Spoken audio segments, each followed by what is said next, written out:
Hi friends, welcome to my YouTube channel study with Maroof sir. दोस्तों, स्वागत है आपके अपने यूट्यूब चैनल पे। हम लोग जो दरोगा का ये जो सीरीज स्टार्ट किए हैं उसको बढ़ाते हुए आज हम लोग सेट 8 का डिस्कशन करने वाले हैं। अगर आपके लिए ये पहला वीडियो है तो इससे पहले अगर आप वीडियो नहीं देखे हैं तो जाके आप चैनल को विजिट करके देख सकते हैं। टोटल 7 वीडियो अपलोड हो चुका है और डेली आपको यहाँ पर सेट प्रैक्टिस कराया जाता है और बहुत ही अच्छे क्वेश्चन के साथ। दोस्तों चलिए, हर रोज़ की तरह आज हम लोग फिर क्वेश्चन स्टार्ट करने से पहले कुछ फैक्ट्स है उसको देख लेते हैं, फिर क्वेश्चन स्टार्ट करेंगे। वीडियो ज़्यादा लंबा नहीं होने वाला है, 10 से 15 मिनट में पूरा खत्म हो जाएगा और आपको टोटल इंपॉर्टेंट 50 क्वेश्चन का जो है आपका डिस्कशन हो जाएगा। आप किसी भी एग्जाम का तैयारी करते हैं, एसएससी हो, रेलवे हो, बैंक हो और उसके बाद बीपीएससी, दरोगा, उन सभी एग्जामों में लिए जो आपके लिए क्या है बहुत ज़्यादा इंपॉर्टेंट होने वाला है। दोस्तों, अगर आप चैनल पर नए हैं तो चैनल को सब्सक्राइब कर लें। चलिए देखते हैं आज का पहला क्वेश्चन। पहला क्वेश्चन देखने से पहले चलिए पहले फैक्ट देखते हैं, उसके बाद क्वेश्चन देखेंगे। आज का थोड़ा आवाज़ साथ नहीं दे रहा है क्योंकि सर्दी हो गया बहुत ज़्यादा, इसलिए थोड़ा सा आप लोग एडजस्ट कीजिएगा। देखिए, पहला है कि भारत का सबसे ऊंचा जलप्रपात। देखिए, भारत का सबसे ऊंचा जलप्रपात कौन है? कुंचिकल जलप्रपात, जो 445 मीटर ऊंचा है। याद रखिएगा। भारचुक्की एवं बालमुरी जलप्रपात कहाँ पर? आपका कर्नाटक में है। याद रखिएगा, भारचुक्की एवं बालमुरी। बिहार जलप्रपात, देखिए बिहार देख के बिहार ने मार देना है। देखिए, बिहार जलप्रपात है लेकिन कहाँ पर? आपका राजस्थान में है। गोकक जलप्रपात कर्नाटका में। दूध सागर जलप्रपात कहाँ? आपका गोवा में। देखते हैं आगे। आगे है कि भारत का जो है जलवायु कैसा है। तो भारत का जलवायु जो है उष्णकटिबंधीय मानसूनी है। जानते हैं हम लोग। भारत में सर्वाधिक वर्षा जो है दक्षिण पश्चिम मानसून से होती है, जो कि दक्षिण पश्चिम मानसून यानी अरब सागर से जो अंदर घुसती है केरल के मलाबार से टकराते हुए। उससे बात है कि भारत में जाड़े के दिनों में जो वर्षा तमिलनाडु के क्षेत्र में होता है, आंध्र प्रदेश, तमिलनाडु, उड़ीसा से में जो वर्षा महसूस होती, मतलब वर्षा जो होती है, उसका कारण आपका क्या? उत्तरी पूर्वी मानसून। यानी यही मानसून जब लौटती है तो इसे हम लोग लौटता हुआ मानसून कहते हैं। इसी मानसून को हम लोग उत्तरी पूर्वी मानसून भी कहते हैं। उसकी वजह से तब जाके जो है कोरोमंडल तट पे यानी तमिलनाडु के कोरोमंडल तट पे वर्षा होती है। आगे है भारत में सर्वाधिक क्षेत्र में पाई जाने वाली मिट्टी। देखिए, भारत में सबसे ज़्यादा मिट्टी जो है जलोढ़ मिट्टी पाई जाती है और उसमें जलोढ़ मिट्टी में सबसे ज़्यादा मात्रा किसका होता है? पोटास का मात्रा ज़्यादा अधिक होता है। ये भारत की सबसे उपजाऊ मिट्टी है। पुराने जलोढ़ मिट्टी को हम लोग बांगर तथा नए जलोढ़ मिट्टी को हम लोग क्या कहते हैं? खांदड़ कहते हैं। याद रखिएगा। आगे देखते हैं। आगे है किसी मिट्टी का यानी किस मिट्टी का निर्माण बेसाल्ट चट्टानों के? देखिए, बेसाल्ट चट्टानों का जब अपक्षयन होता है, टूटता है, तो उससे काली मिट्टी का निर्माण होता है। और काली मिट्टी में आपका क्या पाया जाता है? मैग्नीशियम, एल्युमिनियम, आयरन की अधिक बहुलता होती है। इस मिट्टी का काला रंग जो है, काली मिट्टी का काला रंग किसके कारण होता है? टिटेनी फेरस मैग्नेटाइट के कारण जो मिट्टी का रंग काला होता है। और इसका निर्माण कैसे होता है? बेसाल्ट चट्टानों के अपक्षयन यानी टूटने से। इस मिट्टी को रेगुर मिट्टी भी कहा जाता है। काली मिट्टी को हम लोग रेगुर मिट्टी भी कहते हैं और इसका सर्वाधिक विस्तार आपका महाराष्ट्र तथा गुजरात में है।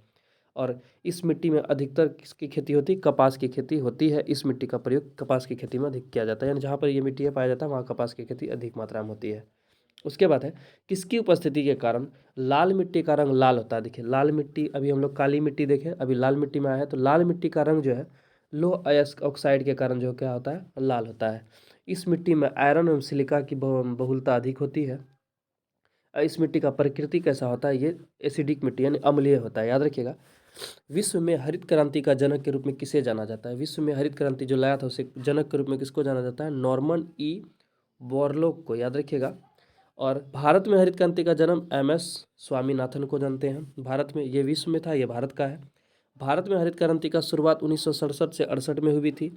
भारत में श्वेत क्रांति का शुरुआत जो है 1960 ईस्वी में हुई थी और भारत में श्वेत क्रांति का जनक वर्जित कुरियन को कहा जाता है। देखिए, मिल गया। भारत में श्वेत क्रांति का जनक किसे कहा जाता है? डॉक्टर वर्गीज कुरियन को। और याद रखिएगा, कौन सा क्रांति किसके लिए हुआ, ये क्वेश्चन जो है 1 नंबर का पूछ देता है। इसको देखिए, आज इंपॉर्टेंट देख लीजिए अच्छे से। हरित क्रांति खदान उत्पादन के लिए था। नीली क्रांति मत्स्य उत्पादन यानी मछली उत्पादन के लिए था। आगे आपका रजत क्रांति यानी कि सिल्वर क्रांति जो आपका किसके लिए था? अंडा के लिए। लाल क्रांति मांस एवं टमाटर उत्पादन से संबंधित था। भूरी क्रांति उर्वरक उत्पादन।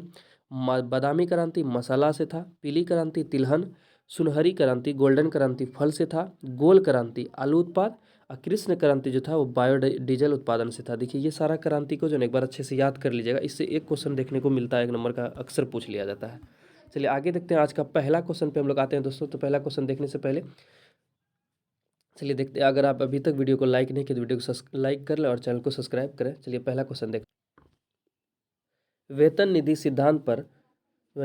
नीति सिद्धांत का प्रतिपादन किसके द्वारा किया गया था? इसका आंसर हो जाएगा आपका option C, J R Hicks के द्वारा। आगे है कीमत प्रक्रिया किसकी एक विशेषता है। देखिए कीमत प्रक्रिया जो है आपका पूंजीवादी अर्थव्यवस्था की एक प्रक्रिया है। इसका ऑप्शन ए करेक्ट हो जाएगा। नेक्स्ट क्वेश्चन की ओर बढ़ते हैं। फिर नेक्स्ट क्वेश्चन है भारत में रिजर्व बैंक द्वारा बैंक दर में वृद्धि का निम्न में से क्या प्रभाव होगा। अगर बैंक दर में वृद्धि कर दिया जाए रिजर्व बैंक के द्वारा तो इससे क्या प्रभाव पड़ेगा।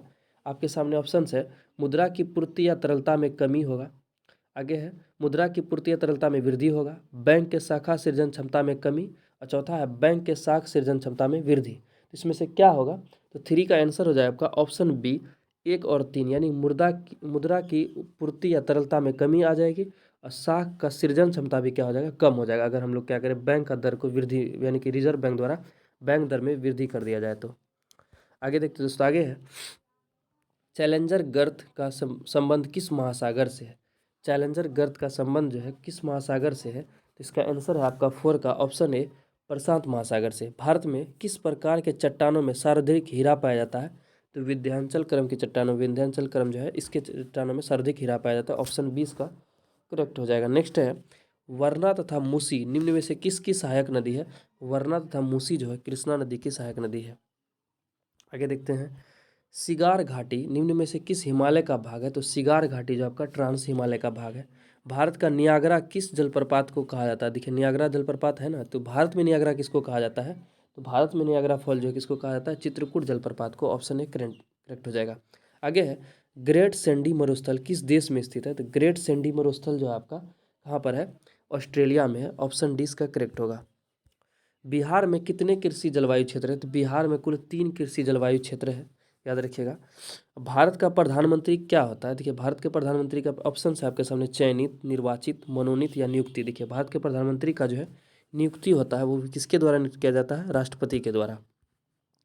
आगे है जवाहरलाल नेहरू ने निम्न में से किस अधिनियम को गुलामी की दास्ता का संज्ञा दी थी। इसमें से कौन अधिनियम है जो कि इसको गुलामी का दास्ता कर दिया था। तो भारत शासन अधिनियम 1935 ईस्वी को कहा था। संविधान के निर्माण के लिए गठित संविधान सभा का प्रतीक चिन्ह क्या था। उसका प्रतीक चिन्ह जो था क्या था, हाथी था, याद रखिएगा। वन्य जीव का संरक्षण निम्न में से किसके अंतर्गत आता है। आपके सामने ऑप्शन है मौलिक कर्तव्य, मौलिक अधिकार, राज्य के नीति निर्देशक तत्व। देखिए मौलिक अधिकार के अंतर्गत तो नहीं आता है, लेकिन मौलिक कर्तव्य एवं राज्य के नीति निर्देशक दोनों के अंतर्गत आता है। तो इसलिए इसका आंसर हो जाएगा ऑप्शन डी ए एवं सी दोनों। आगे है कल्याणकारी राज्य का उद्देश्य क्या होता है। देखिए कल्याणकारी का राज्य का उद्देश्य होता है अधिकतम लोगों को अधिकतम कल्याण कराना, यानी कि जितना हो सके उतने लोगों को कल्याण कराए, उसी को हम लोग कल्याणकारी राज्य कहते हैं।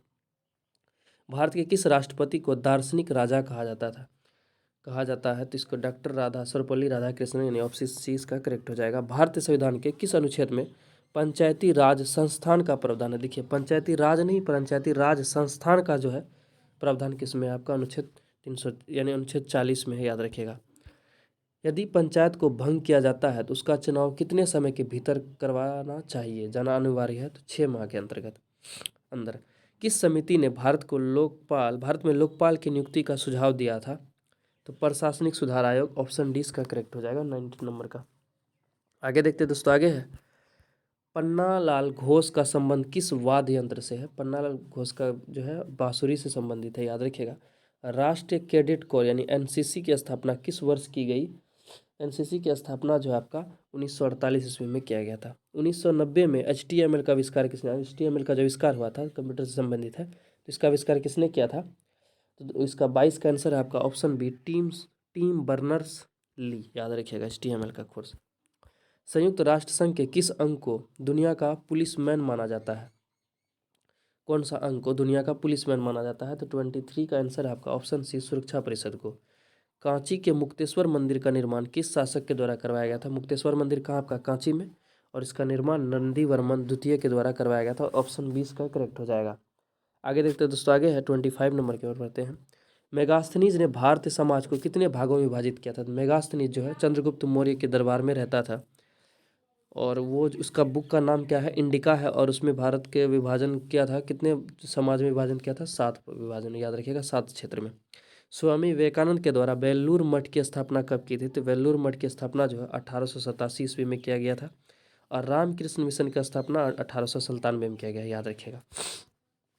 किस गवर्नर जनरल के कार्यकाल के दौरान नेटिव मैरिज एक्ट का पारित किया गया था। नेटिव मैरिज एक्ट जो है लॉर्ड नॉर्थ ब्रुक के समय किया गया था।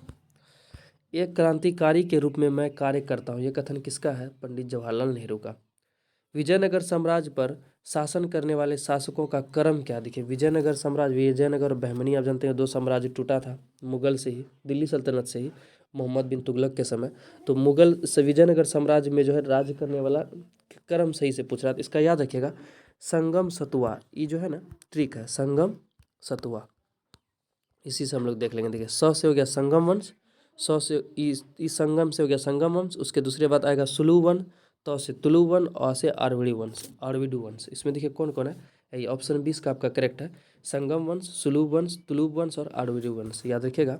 इससे संगम सतुआ, ये क्या है आपका ट्रिक है याद करने का। विजयनगर साम्राज्य में ये क्रम से है, पहले संगम किया, फिर सतुआ वंश, फिर तुलु वंश, फिर आरविडु वंश।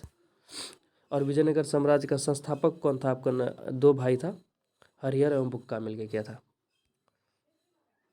आगे है, नेक्स्ट क्वेश्चन कर बढ़ते हैं फ्रेंड। नेक्स्ट क्वेश्चन आपका, निम्नलिखित में से निम्नलिखित विद्रोह तथा प्रभावित क्षेत्रों में किसका मिलान सही नहीं है? पहले है फकीर विद्रोह, कहाँ बता रहा है आपका? बंगाल में, ये सही है। अहोम विद्रोह असम, ये भी सही है। चुआर विद्रोह झारखंड, नहीं, चुआर विद्रोह भी जो था ना बंगाल में था। और तेगबहार विद्रोह बंगाल, ये सही है। यानी ऑप्शन सी इसका क्या हो जाएगा? यानी गलत है, लेकिन यानी कि हमको तो पूछ रहा था कौन सा मिलान सही नहीं है, तो यही नहीं गलत हुआ था, यानी ऑप्शन सी इसका करेक्ट हो जाएगा। नेक्स्ट क्वेश्चन कर बढ़ते हैं। नेक्स्ट क्वेश्चन है, किस सिख धर्म गुरु ने गुरुमुखी लिपि का आरंभ किया था? गुरुमुखी लिपि का आरंभ कौन किया था? तो गुरु अंगद ने। पंजाबी भाषा गुरुमुखी लिपि में लिखा जाता है। यूएनडीपी ने अपनी पहली मानव विकास रिपोर्ट किस वर्ष प्रकाशित की थी? 1990 में। इसका करेक्ट आंसर हो जाएगा 32 का option B. The third pillar के पुस्तक लेखक कौन है? द थर्ड पिलर का रघुराम जी राजन, याद रखिएगा। आगे है, निम्नलिखित में से कौन पर्यावरण में शामिल है? इसमें से कौन है जो पर्यावरण में शामिल है? भूमि, पौधे, पशु, जो सभी, इसका आंसर हो जाएगा ऑप्शन डी। आल्प्स पर्वत के विस्तृत क्षेत्र से संबंधित देश कौन से हैं? आल्प्स पर्वत कौन कौन देशों में फैला है? पहला फ्रांस, स्विट्जरलैंड, तो यही इसका करेक्ट होगा, फ्रांस और स्विट्जरलैंड, ऑप्शन डी इसका करेक्ट हो जाएगा। जर्मनी में आल्प्स पर्वत नहीं है। जर्मनी में एक बढ़िया पर्वत है, इसका नाम बताइए, वो है ब्लैक फॉरेस्ट, याद रखिएगा। ब्लैक फॉरेस्ट नाम है तो आप जंगल नहीं समझ लीजिएगा, लेकिन उसका नाम पर्वत है वो, ठीक। आगे है, दूध उदाहरण है विलियन का, फेन का, वायुवियल का या पायस का? तो दूध जो है इमल्सन यानी पायस का ही उदाहरण है, याद रखिएगा। ऑप्शन डी इसका करेक्ट हो जाएगा। एक्वारेजिया निम्नलिखित में से किसे मिलाकर बनाया जाता है? एक्वारेजिया जो है HCl यानी कि हाइड्रोक्लोरिक एसिड, HNO3, ये तीन दोनों को मिलाकर बनाया जाता है 1:3 के रेशियो में, याद रखिएगा। एक्वारेजिया का निर्माण करें, 1 अणु हाइड्रोजन का, हाइड्रोक्लोरिक एसिड का, 3 HNO3 का, ठीक है। आगे है, शक्ति का मात्रक होता है, शक्ति का मात्रक वाट होता है, आप लोग जानते होंगे। आगे है, इस वनस्पति शास्त्री को वनस्पति वर्गीकरण के व्यापक रूप से प्रयोग किए जाने वाले प्राकृतिक प्रणालियों के आरंभिक सृजकों में से एक होने का श्रेय दिया जाता है। तो ऐसा किसको मिला है? 39 नंबर का आंसर है आपका ऑप्शन बी, यानी कि अगस्त विलेहम आइचलर को। डायनमो एक युक्ति है जो परिवर्तित करता है। देखिए, डायनमो जो वो क्या करता है? यांत्रिक ऊर्जा को विद्युत ऊर्जा में परिवर्तित करता है, यानी ऑप्शन सी इसका करेक्ट हो जाएगा। नेक्स्ट क्वेश्चन की ओर बढ़ते हैं फ्रेंड। नेक्स्ट क्वेश्चन आपका 41 नंबर का, अभावजन्य रोग किसे कह देते हैं? अभावजन्य रोग जो है आपका किससे है? पोषक तत्वों के अभाव के कारण। देखिए, अभाव दिया है तो पोषक तत्व के अभाव के कारण होता है, इसे हम लोग कहते हैं अभावजन्य रोग कहते हैं, ठीक है। आगे है, निम्नलिखित पर विचार, निम्न पर विचार, यह मानव शरीर की दूसरी सबसे बड़ी ग्रंथि है। यह विशेष प्रकार की कोशिकाओं से क्षारीय रस स्रावित करते हैं। तो ऐसा देखिए, दूसरी सबसे बड़ी ग्रंथि जो है ना, इसका कौन है आपका? अग्नाशय है, और इसी से जो है ना क्षारीय रस निकलता है, तो इसलिए इसका आंसर हो जाएगा आपका ऑप्शन 42 का आंसर हो जाएगा आपका ऑप्शन डी, अग्नाशय। आगे है, निम्नलिखित में से कौन पारिस्थितिकी तंत्र का अजैविक घटक नहीं है? अजैविक घटक इस बार नहीं है, याद रखें। अजैविक घटक कौन नहीं है? जीव जो है आपका इसमें अजैविक घटक नहीं है, ये क्या एक जैविक घटक है। आगे है, क्वेश्चन है आनुवांशिकता से संबंधित। देखिए, आनुवांशिक विकारों के संदर्भ में निम्नलिखित पर विचार कीजिए। कहता है, एक महिला वर्णांध है पर उसकी पति वर्णांध नहीं है। वर्णांध मतलब समझिए कलर ब्लाइंडनेस है, ठीक है। इसके एक पुत्र और एक पुत्री है। इस संदर्भ में निम्नलिखित में से कौन से कथन के सही होने का सर्वाधिक संभावना है? देखिए, इसमें है कि दोनों संतान जो है वही रोग से ग्रसित होगा, वर्णांध से ग्रस्त होंगे। दोनों संतान वर्णांध से नहीं होंगे।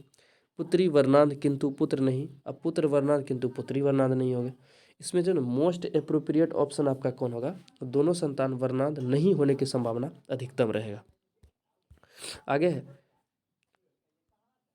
सर्वाधिक संभावना। आगे है, निम्न में से कौन अन्य जीवों से भिन्न है? इनमें से जो है अन्य जीव से भिन्न है, मकड़ी, बिच्छू, परूथी, केकड़ा। ये देखिए, ये जो है ना केकड़ा आपका इन तीनों से भिन्न है। फूल के प्रजनन का भाग कौन सा होता है? फूल के प्रजनन का भाग जो है पुंकेसर एवं कार्पल्स होता है, याद रखिएगा। ज्वार निम्न में से किस कुल का फसल है? ज्वार जो आपका ग्रेमिनी कुल का फसल है। ग्लूकोज के पूर्ण अपघटन यानी जब पूर्णतः टूटता है तो कितना एटीपी उत्पन्न होता है? तो 38 एटीपी का उत्पन्न होता है, याद रखिएगा। 38 इसका करेक्ट हो जाएगा। निम्नलिखित में से कौन सी कथन सही नहीं है? देखिए, टमाटर में लाल रंग का एक कारण लाइकोपिन। हाँ, टमाटर लाल कारण जो है लाइकोपिन के कारण होता है। पपीते का पीले रंग का कारण सेलोनिन होता है। नहीं, सेलोनिन ये कहिए, यही आपका गलत है। पपीते में पीले रंग का कारण क्रैक्टोलिस पोलीग्रेंटो ऐसे कुछ होता है, वही होता है, लेकिन ये नहीं होता है। पिगमेंट कुछ नाम पाया जाता है पपीते में, इसलिए पपीते का रंग पीला पाया जाता है। फिर है, सेब के लाल रंग का कारण एंथोसाइनिन होता है, ये सही है। लाल मिर्च का लाल रंग का कारण कैप्सेसिन होता है, ये भी सही है। देखिए, आलू में जो है ना, आलू में जो हरा रंग पाया जाता है यही सेलोनिन के कारण, याद रखिए। आगे है, सत्य फल होता है। सत्य फल क्या होता है? 50 नंबर का आंसर है। सत्य फल जो आपका निश्चित एवं विकसित अंडा से होता है, यानी ऑप्शन सी इसका करेक्ट हो जाएगा। दोस्तों, हम लोग फिर आज इंपॉर्टेंट 50 क्वेश्चन का डिस्कशन कर लिए। अगर आपको वीडियो अच्छा लगा तो वीडियो को जरूर लाइक करें। किसी प्रकार कोई क्वेश्चन में कन्फ्यूजन होता है आप कमेंट सेक्शन में आके जरूर बताएं, उसको हम लोग करेक्ट करने की कोशिश करेंगे। दोस्तों, मिलते हैं तब तक नई वीडियो में, तब तक के लिए धन्यवाद।